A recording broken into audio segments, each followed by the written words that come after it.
جو شخص قرض دار کو مہلت دے یا قرض معاف کر دے تو اللہ تعالیٰ اس کو قیامت کے دن کی سختیوں سے محفوظ رکھے گا۔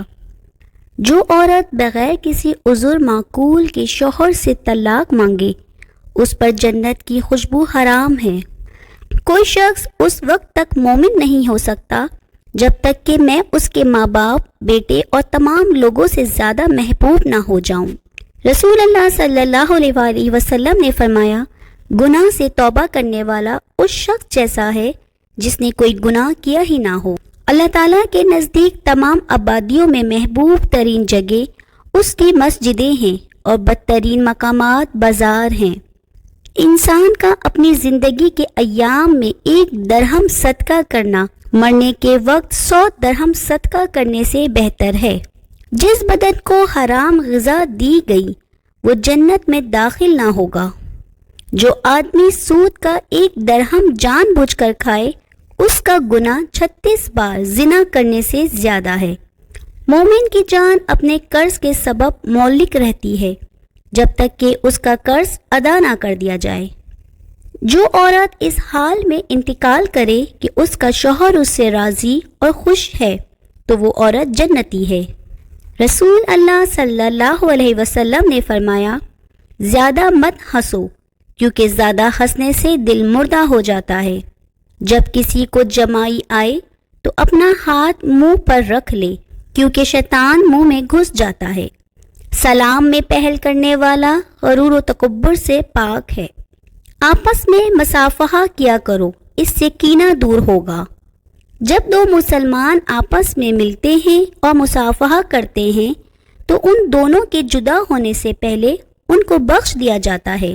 وہ شخص جنت میں نہیں جائے گا جس کا پڑوسی اس کی آفتوں سے محفوظ نہ ہو۔ جب بندہ جھوٹ بولتا ہے تو اس کی بدبو سے فرشتہ 1 میل دور ہٹ جاتا ہے۔ مسلمانوں میں کامل ایمان والے وہ لوگ ہیں جن کے اخلاق اچھے ہیں۔ رسول اللہ صلی اللہ علیہ وسلم نے فرمایا، سب سے بڑی زیادتی یہ ہے کہ آدمی ناحق کسی مسلمان کی بے عزتی کرے۔ رسول اللہ صلی اللہ علیہ وسلم نے فرمایا، 4 باتیں انبیاء و رسول کی سنت میں سے ہیں: حیا کرنا، عطر لگانا، مسواک کرنا اور نکاح کرنا۔ رسول اللہ صلی اللہ علیہ وسلم نے فرمایا، جب تم میں سے کسی شخص کو کوئی مصیبت پہنچے تو وہ میری مصیبت یاد کرے کیونکہ یہ سب سے بڑی مصیبت ہے۔ رسول اللہ صلی اللہ علیہ وسلم نے فرمایا، روزے دار کے منہ کی بو اللہ کے نزدیک کستوری کی خوشبو سے بھی زیادہ پسندیدہ اور پاکیزہ ہے۔ رسول اللہ صلی اللہ علیہ وسلم نے فرمایا، میری امت کے لوگوں میں اس وقت تک خیر باقی رہے گی جب تک وہ افطار میں جلدی کرتے رہیں گے۔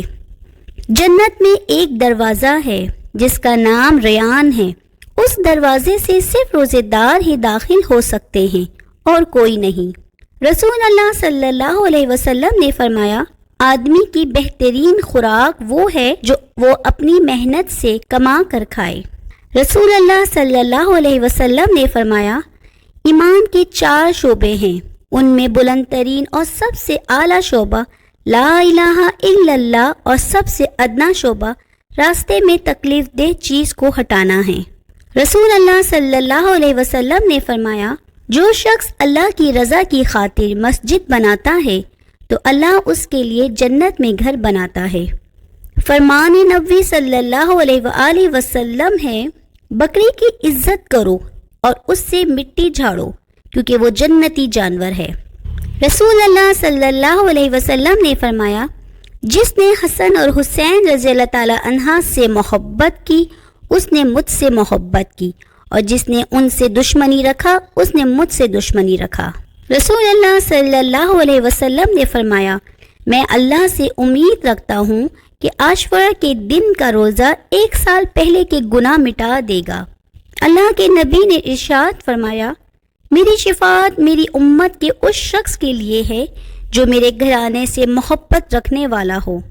رسول اللہ صلی اللہ علیہ وسلم نے فرمایا، جو شخص مجھے زبان اور شرمگاہ کی حفاظت کی ضمانت دے دے تو میں اسے جنت کی ضمانت دیتا ہوں۔ رسول اللہ صلی اللہ علیہ وآلہ وسلم نے فرمایا، مجھ پر درود پاک پڑھنا بروز قیامت پل صراط کی تاریکی میں نور ہوگا۔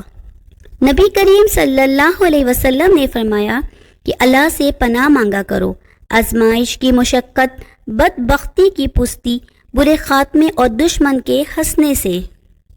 رسول اللہ صلی اللہ علیہ وسلم نے فرمایا، اپنی نفل نماز اپنے گھروں میں پڑھا کرو، انہیں قبرستان نہ بناؤ۔ جو شخص پابندی سے استغفار کرتا ہے، اللہ تعالیٰ اس کے لیے ہر تنگی سے نکلنے کا راستہ بنا دیتا ہے۔ جب اللہ کسی بندے کو پسند کرتا ہے تو اس پر خوب آزمائش ڈالتا ہے۔ لذتوں کو ختم کرنے والی موت کو کثرت سے یاد کیا کرو۔ مسلمانوں، اپنے گھروں میں اکثر قرآن مجید پڑھتے رہا کرو، کیونکہ جس گھر میں قرآن مجید نہیں پڑھا جاتا اس میں خیر و برکت نہیں ہوتی۔